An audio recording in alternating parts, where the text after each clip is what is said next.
Peristiwa tenggelamnya bocah di aliran Sungai Musi kembali terjadi.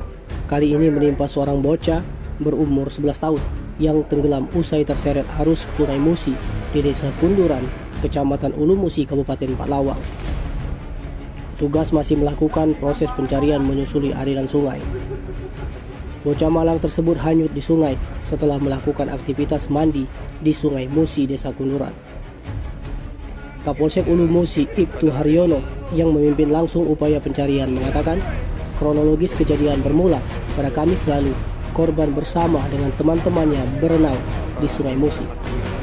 Saat itu korban langsung melepaskan baju dan melompat ke sungai. Sialnya, karena korban tidak bisa berenang, tubuh bocah naas itu tenggelam dan terbawa arus sungai yang saat itu sedang deras.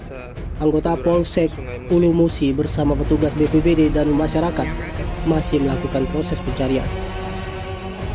Di tempat yang sama, Kepala BPBD Palawang, Syahrial Fodril, mengatakan hingga siang tadi petugas masih melakukan penyisiran di sepanjang aliran Sungai Musi antara Desa Kunduran hingga ke Jembatan Ponton Desa Padang Tepung, Kecamatan Ulu Musi.